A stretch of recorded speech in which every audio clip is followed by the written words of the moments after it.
निर्मला सीतारमण 1 फरवरी को आम बजट 2025-26 पेश करने वाली हैं। निर्मला सीतारमण का ये लगातार 8वां बजट है। इस बजट से देश के सभी वर्गों को कई सारी उम्मीदें हैं, जो अर्थव्यवस्था को रफ्तार देने और आम जनता को राहत प्रदान करने के उद्देश्य से की जा सकती हैं।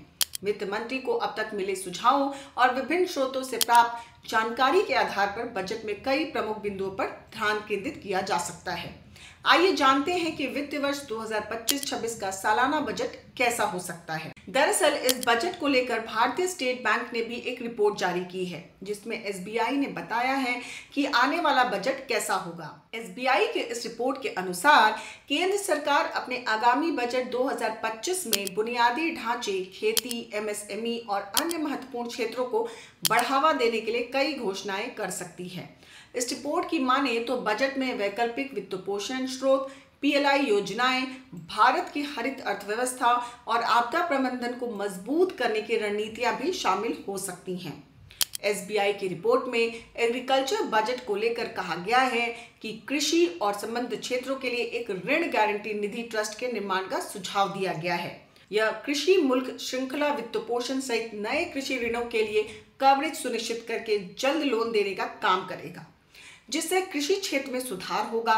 एसबीआई की इस रिपोर्ट में एमएसएमई के लिए कपड़ा, परिधान, हस्तशिल्प, खाद्य प्रसंस्करण, चमड़ा, इलेक्ट्रॉनिक्स और ऑटो घटकों जैसे प्रमुख क्षेत्रों के लिए पीएलआई शुरू करने का सिफारिश की गई है। इसमें माइक्रो और लघु उद्यमों के लिए क्रेडिट गारंटी फंड ट्रस्ट के लिए आवंटन बढ़ाने और एमएसईएमई ऋण कवरेज का विस्तार करने के लिए बैंकों को प्रोत्साहित करने का भी सुझाव शामिल है।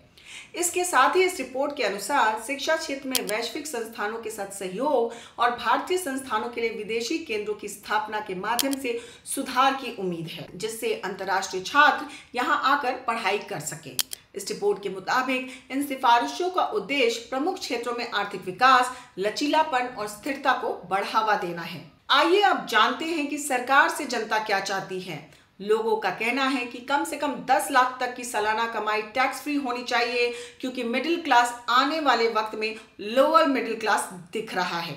लोगों का मानना है कि यह बजट बड़े ही निर्णायक समय पर आ रहा है। इस समय पर जब पूरे विश्व में मंदी का दौर है और एक वर्ग जो पूरे विश्व की अर्थव्यवस्था को होल्ड करता था, उसका किला गिर रहा है और एक नए किले का सृजन हो रहा है। उन्होंने कहा कि भारत में एक बहुत बड़ा वर्ग है जो बैंकों से भी अछूता था, आज वह बैंकिंग सुविधा में आ गया है।